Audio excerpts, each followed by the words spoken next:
Hey guys, welcome back to my YouTube channel. मैं प्रवीण। मैं आपको 10th एनसीईआरटी मैथ्स का सिलेबस करा रहा हूं, जिसमें 3.2 एक्सरसाइज पर हैं। इसके पहले के सारे क्वेश्चंस हम पहले कर चुके हैं। आप पढ़ना चाहते हैं तो आप इस आई बटन पर क्लिक करें, जिससे आप उन क्वेश्चंस को पढ़ सकते हैं।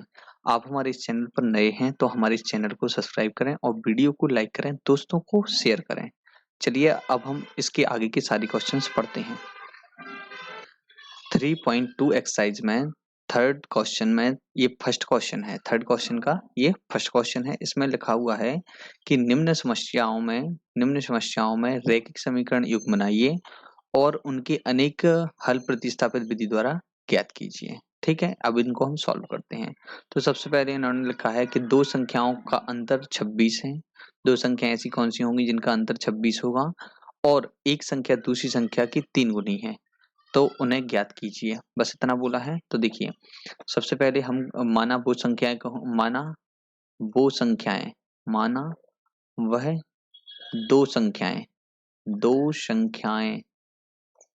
ठीक है। माना वह दो संख्याएं कितनी है, x व y।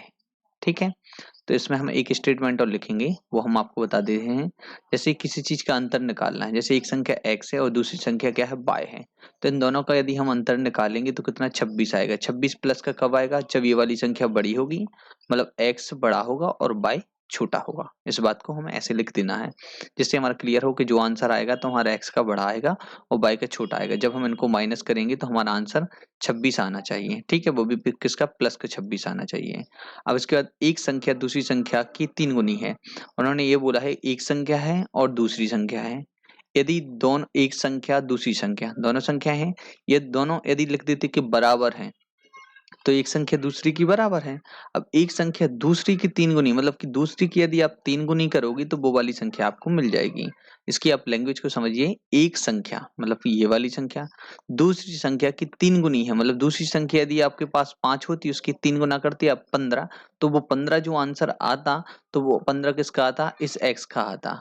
समझे बात को कि नहीं समझे, कि मतलब एक संख्या दूसरी के बराबर नहीं है, दूसरी संख्या के 3 गुने के बराबर है। तो दोनों स्टेटमेंट आपको समझ आ गए।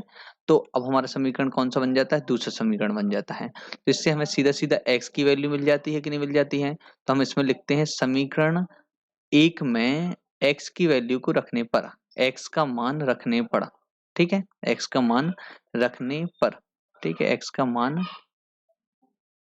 रखने पर, ठीक है। तो इसको हम लिखेंगे, तो हमारी x minus y is equals to 26 लिखा हुआ है। तो x की वैल्यू हमारे पास कितनी है, 3y है। ठीक है, माइनस का कितना हुआ, y हुआ, इसके इक्वल में कितना हो गया, 26। इन दोनों को माइनस करेंगे तो कितना आ जाएगा, 2y इज इक्वल्स टू कितना आ गया, 26 आ गया। अब इसके आगे हम सॉल्व यहाँ पे करते हैं। तो 2y इज इक्वल टू 26 लिखा है, तो इसलिए y की वैल्यू क्या आएगी, 13 आएगी। ठीक है, क्योंकि 2 से ये 13 बार कट जाएगा। ठीक है, तो ये आपको समझ आ गया कि नहीं आया। तो y की जब हमारी ये वैल्यू आ जाती है, जब हमें, अब हमें किसकी वैल्यू चाहिए, x की वैल्यू चाहिए। तो x की वैल्यू समीकरण y का मान, अब हम यहाँ पे क्या लिखेंगे, y का मान समीकरण 1 में रखने पर, कौन सा समीकरण, सॉरी, जैसे y का मान अब हमें x का चाहिए, तो y का मान अब हमें कहाँ रखना है, 2 में रखना पड़ेगा, क्योंकि 2 में तो सीधे सीधा x की वैल्यू लिखी हुई है ना। देखिए y का जो y का मान क्या लिखा है, y का मान समीकरण 2 में रखने पर। ठीक है, समीकरण 2 में रखने पर, समीकरण 2 में क्यों रखा, 2 में रखने पर। अब क्या है कि समीकरण 2 में इसलिए रखा, हम 1 में भी रख सकते थे, 2 में भी रख सकते थे, आप कहीं भी रख सकते हो y का मान जहां पर x उपस्थित हो, क्योंकि हमें x का मान निकालना है। तो यहाँ पर x यहाँ पर भी है, यहाँ पर भी है, आप यहाँ भी रख सकते हो, यहाँ भी रख सकते हो, आप कहीं भी रख सकते हो। जहां पर भी आप y का मान रखोगे तो ऑटोमेटिक x की वैल्यू आ जाएगी, बस उसमें x होना चाहिए। अब जैसे आप यहाँ पे रखोगे तो यहाँ पे कैसे आएगा, क्योंकि यहाँ पे x है ही नहीं, यहाँ पे भी नहीं है। तो ये देखो, यहाँ पर सीधे सीधे सामने x है और इसकी वैल्यू बराबर y इंटू 3 लिखा है। सीधी बात, अब y की वैल्यू यहाँ पे 13 रखोगे तो x बराबर कितना आएगा, 13 मल्टीप्लाई कितना हो जाएगा, तो 3 हो जाएगा। तो x बराबर कितना हो जाएगा, 13 3 39, ठीक है, 39 हो जाएगा। 13 का 3 में गुणा कर देंगे तो कितना, 39 आ जाएगा। तो हमारे पास दोनों वैल्यू आ जाएंगी कि नहीं आ जाएंगी। तो देखो इससे क्या प्राप्त हुआ कि देखो x की वैल्यू बड़ी आई और y की वैल्यू छोटी आएगी कि नहीं आएगी। यदि हम दोनों को माइनस करते चेक करके देख लेते हैं, 39 में से 13 को माइनस करते हैं तो कितना आ जाएगा 6 और ये कितना आएगा 26। तो क्या यही हो रहा है कि नहीं हो रहा है। तो ये हमारा सॉल्व हो गया। बस आपको कितना सीखना है, इतना करना है, जितना मैंने करके बता दिया बस इतना ही सॉल्व करना है आपको। ये हमारा सेकंड क्वेश्चन है। तो थर्ड का सेकंड क्वेश्चन है। इसमें देखो सबसे पहले आपको मैं बता दूं संपूरक कोण। तो संपूरक कोण कौन से होते हैं और पूरक कोण कौन से होते हैं। देखो दो कोण, जब दो कोणों का योग, दो कोण कोई सी भी दो कोण हो, उन दो कोणों को हम जोड़ेंगे तो देखो यदि दोनों संपूरक होंगे तो उनका 180 डिग्री होगा मान। जब आप इसमें आगे चल के ज्योमेट्री पढ़ोगे उसमें सारी चीजें और अच्छी से मैं बता दूंगा आपको, ठीक है। यहाँ पर एक यदि ये पूरक कोण हो, तो यदि दो पूरक कोण हो तो उन दोनों पूरक कोणों का मान कितना होगा, योग कितना होगा 90 होगा। तो पूरक का कितना होगा 90 और संपूरक का कितना होगा 80। अब आपको याद रखना, तो पूरक छोटा वर्ड है, ठीक है, और संपूरक थोड़ा बड़ा है, ठीक है। तो इससे भी आप याद रख सकते हैं संपूरक।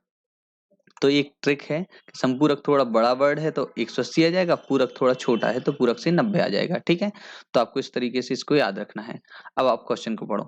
दो संपूरक कोणों में बड़ा कोण छोटे कोण से 18 डिग्री अधिक है, ठीक है, तो उन्हें ज्ञात कीजिए। तो माना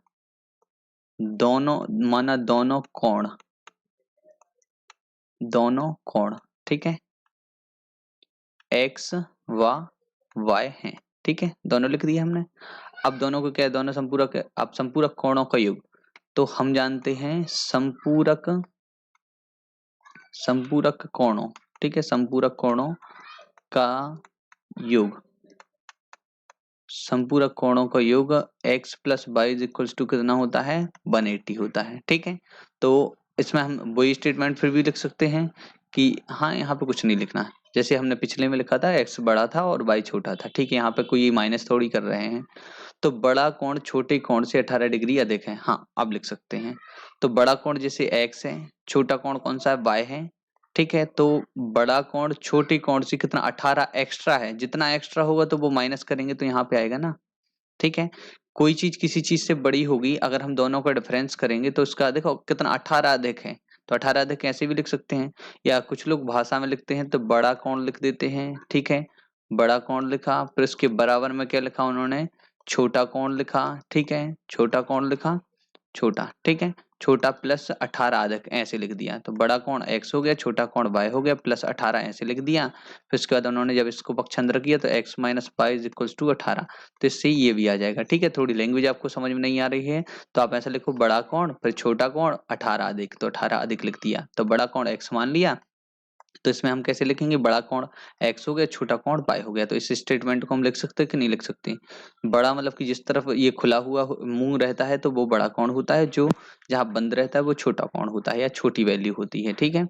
तो बड़ा कोण छोटे कोण से 18 अधिक है, 18 डिग्री अधिक है, तो इसका मतलब आपको समझ आ गया कि ये कैसे बना, ये ऐसे बना, ठीक है। ये दोनों कैसे मतलब जो बड़ा होगा और छोटा होगा दोनों का हम डिफरेंस निकालेंगे तो हमारे सामने वो आंसर आ जाएगा, ठीक है। अब इसके बाद ये दोनों स्टेटमेंट आपको क्लियर हो चुके हैं, ठीक है। तो हमारे हमारे लिए क्या समीकरण 1 की जरूरत थी और समीकरण कौन सी थी, समीकरण 2 की जरूरत थी, ठीक है। अब हमें सीधा सीधा इससे समीकरण 2 लेने पर हमें आसान कहाँ से लग रहा है, समीकरण 2 से लग रहा है। तो हमने क्या लिया, समीकरण 2 लेने पर, ठीक है, समीकरण 2 को लिया। तो समीकरण 2 में हमने लिखा कि x minus y is equal to कितना लिखा है 18। तो इसलिए x बराबर कितना लिखा है 18 प्लस कितना है y है, ठीक है। अब हमें इस x की वैल्यू जो हमारे सामने आ जाती है, इस x की वैल्यू, तो x का मान समीकरण 1 में रखने पर, समीकरण किस में रखने पर, 1 में रखने पर, ठीक है, समीकरण 1 में रखने पर, ठीक है। तो समीकरण 1 में हम इसको रखेंगे तो समीकरण 1 हमारा क्या है, x plus y is equals to कितना है 180 है। और इसमें समीकरण x का मान ये है, तो x का मान जैसे हमने लिखा 18 प्लस वाई और फिर प्लस में फिर से y लिख दिया और फिर इसके इक्वल में 180 लिख दिया, ठीक है। तो जब इन दोनों को जोड़ा तो 2 बाई, तो ये वैसे ही आ गया, 18 उस तरफ लेके गए तो इसमें से 18 को कम करेंगे तो 180 में से हमें किसको 18 को घटाना है, ठीक है। तो 18 को घटाने का तरीका क्या हो सकता कि सीधा सीधा 20 को घटा दो तो कितना 160 आ गया, और 2 को जोड़ दो तो 162 आ जाएगा, ठीक है। और वैसे घटाना 10 मानो, इसमें से 8 घटा तो 2 बचा, इसको 9 बनाया, ये 6, ये कितना हो जाएगा ये 9 बन जाएगा, ठीक है, इस ये वाला नीचे वाला, ठीक है, 9 में से कितना, ये 2 बन जाएगा, सॉरी इस तरफ से आएगा तो ये 2 बन जाएगा, और ये कितना 8 है तो 8 में से 2 जाएंगे तो 6 बन जाएगी, ठीक है। और ये कितना है 2 बाय, इसलिए बाय की वैल्यू कितनी निकलेगी, 2 से 8 बार डिवाइड करेंगे तो 2 अट्ठे 16, 2 एकम 2, ये दोनों कट जाएंगे तो कितना बाय का मान कितना 81 आ गया कि नहीं आ गया। अब इस 81 को हम क्या करेंगे, इस 81 बाय की वैल्यू कितनी 81 आ जाती है, तो बाय का मान कितना, बाय का मान समीकरण किस में रखेंगे, किस में रख सकते हैं, इसमें रख दो ना, इस वाले में। बाय का मान इसको समीकरण 3 दे दो तो समझ आ जाएगा। बाय का मान समीकरण 3 में रखने पर, किस में रखने पर, समीकरण 3 में रखने पर। समीकरण 3 में क्यों रखेंगे, क्योंकि x सामने ही है, बाय का मान रखेंगे सीधा आंसर मिल जाएगा। x बराबर 18 प्लस बाय का मतलब बाय का मान कितना 81 है, तो इसका आंसर कितना आ जाएगा 9। तो x बराबर कितना आ गया 99। तो हमारे पास दोनों आंसर मिल चुके, एक का मान है 81, एक का मान है 99, ठीक है। तो दोनों वैल्यू क्लियर हो जाती है कि नहीं हो जाती है, ठीक है। तो आपको ये समझ आया, आपको चेक करना है तो क्या कर सकते हैं, इन दोनों को एक दूसरे से माइनस करके देख सकते हो कि 81 और 99, 81 में से 81 और 99 कितना, दोनों का डिफरेंस कितना होगा 18 होगा, आप माइनस करके देख लो, ठीक है। तो ये वाला आंसर हमारा सही है। बस इसको इतना सिंपल आपको सॉल्व करना है। आपको कभी कभी ये समझ में नहीं आ रहा होगा, कभी बाई की वैल्यू कहीं रख देते हैं, कहीं रख देते हैं, आप उसको अच्छी बार बार तरीके से करो तब तो आपको समझ आएगा। अब जैसे मैंने यहाँ पे बाई की वैल्यू क्यों यहाँ पे रखी, यहाँ पे भी रख देते तो आंसर आता, यहाँ पे भी रख देते तो आंसर आ जाता, इससे कोई डर नहीं है हमें। तो ये है कि इसी को तो मॉडिफाई करके हम यहाँ तक लेके आए ना, है तो ये सब वही वही है जो पहले थे, ठीक है। सिर्फ 81 का मान हमने रखा तो इससे क्या हुआ कि हमें x की जो वैल्यू मिल रही है वो डायरेक्ट मिल रही है, ज्यादा कैलकुलेशन नहीं करना पड़ रहा है। यहाँ रखते तो आपको पक्षांतर करके फिर से वही करना होता, ठीक है। अब थर्ड क्वेश्चन पर चलते हैं। ये हमारा तीसरा क्वेश्चन है, इसमें लिखा है एक क्रिकेट टीम के कोच ने 7 बल्ले तथा 6 गेंदें 3800 रुपए में खरीदी, ठीक है। बाद में उसने 3 बल्ले तथा 5 गेंदें 1750 रुपए में खरीदी, तो प्रत्येक बल्ले और प्रत्येक गेंद का मूल्य ज्ञात कीजिए। इसका मतलब ये है, तो माना सबसे पहले हमें क्या मानना है, तो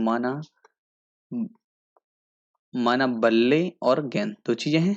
तो बल्ले का प्राइस, एक बल्ले का प्राइस कितना होगा, एक बल्ले का प्राइस 100 रुपए है, ठीक है। और एक गेंद का मूल्य कितना है, एक गेंद का मूल्य एक एक का है तो 22 रुपए है, ठीक है। थोड़ा शॉर्टकट में मैं लिख रहा हूँ, आप पूरा लिख लेना, ठीक है।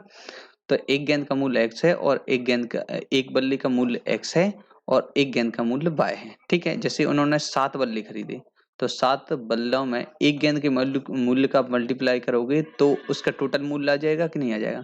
ऐसे ही 6 गेंद में एक गेंद का मूल्य मल्टीप्लाई करोगे तो टोटल मूल्य आ जाएगा। जब इन दोनों का टोटल मूल्य आ जाएगा तो फिर इसका टोटल, इन दोनों का जब हम टोटल करेंगे तो 3800 होगा कि नहीं होगा। जैसे उन्होंने बोला 7 बल्ले में एक बल्ले की प्राइस को मल्टीप्लाई किया तो टोटल प्राइस आ गई, इसमें टोटल प्राइस भी निकाल ली हमने। फिर 3800 रुपए, जब इनकी इन टोटल प्राइस दोनों को जोड़ोगे तो टोटल ये आ जाएगा ना कि नहीं, बताओ।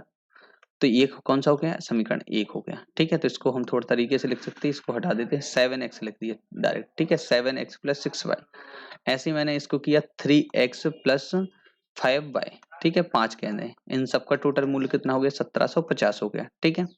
अब हमें आसान किससे लग रहा है, समीकरण 2 से लग रहा है, तो समीकरण 2 से हम स्टार्ट कर देंगे, ठीक है। समीकरण 2 लेने पर, ठीक है, समीकरण 2 लेने पर, तो समीकरण 2 कौन सा है, 3x प्लस 5y बराबर कितना हो गया 1750 हो गया, ठीक है।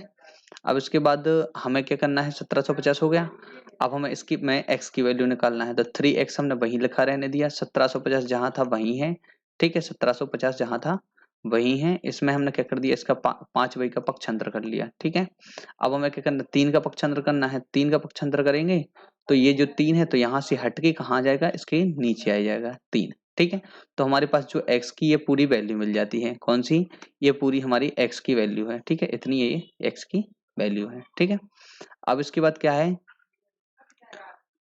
इस x की वैल्यू को हमें कहाँ पे रखना है, समीकरण 1 में, ठीक है। तो x की वैल्यू 2 से निकाला था, तो अब x की वैल्यू कहाँ रखेंगे, समीकरण 2 में। तो x का मान, ठीक है, x का मान समीकरण किस में, समीकरण 1 में रखने पर, 1 में रखने पर, ठीक है। 1 में जब हम रखेंगे समीकरण 1 में, तो समीकरण 1 क्या था, 7x plus 6y is equals to कितना, 3800, ठीक है।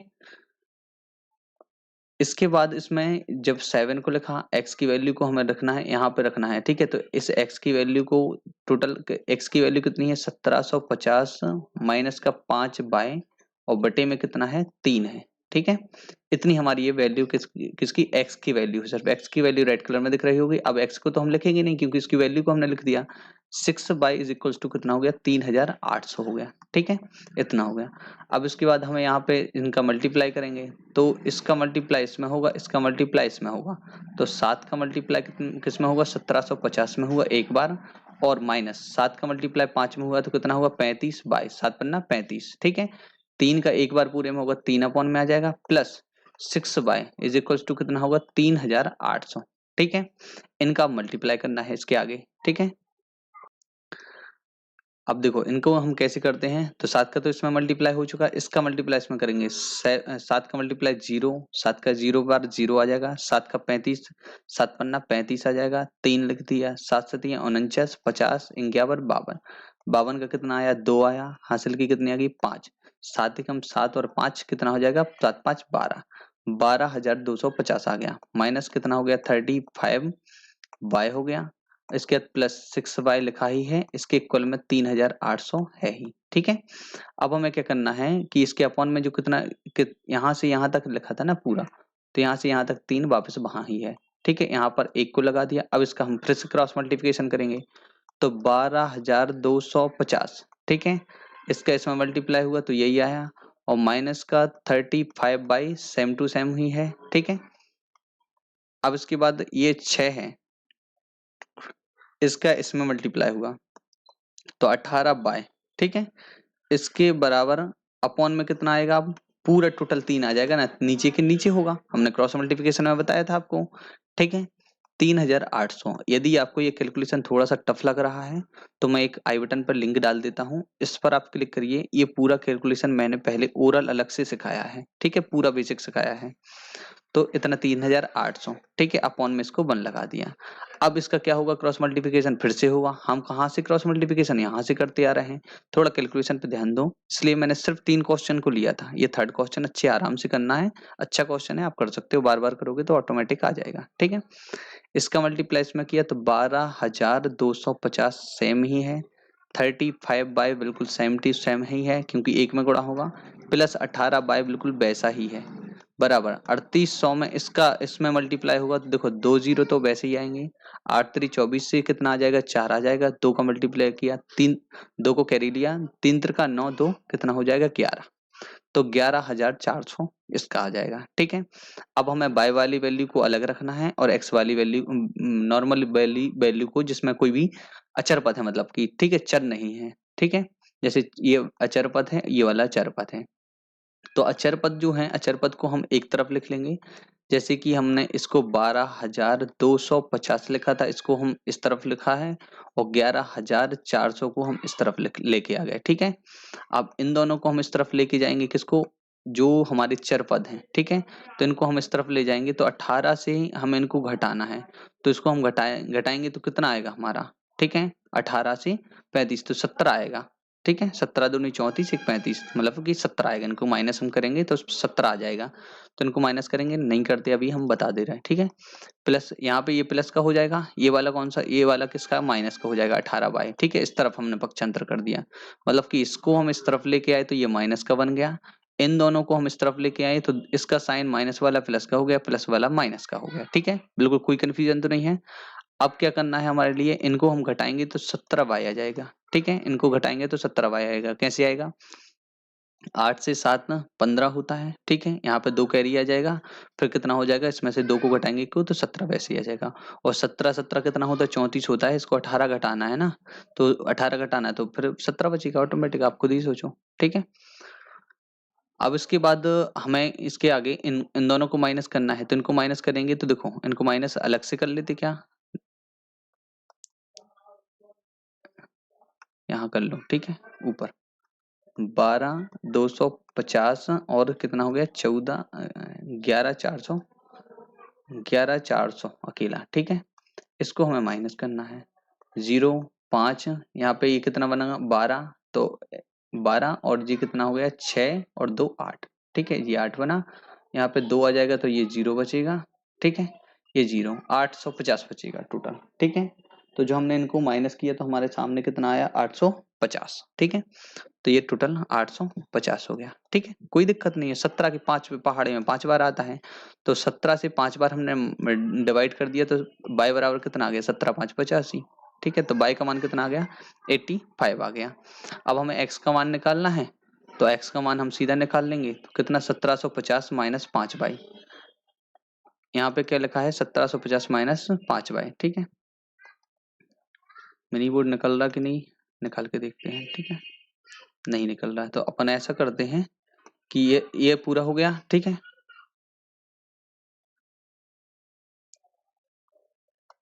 देखिए यहाँ पे हमने मिनी बोर्ड को निकाला, हमें इसकी वैल्यू को देखना पहले, x बराबर 1750 माइनस 5y बटे 3, ठीक है।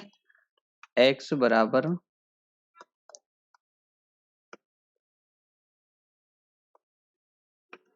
x बराबर 1750 माइनस 3y अपॉन कितना है, 3। एक बार और देख लेते हैं क्या है इसका आंसर, 5y है, ठीक है, 5y अपॉन 3, ठीक है, 3y नहीं है, 5y है, 5y अपॉन कितना है, 3 है, ठीक है। तो x की वैल्यू हमें निकालना है, तो 5y की, इस y की वैल्यू कितनी है हमारे पास, 5 ही है ना।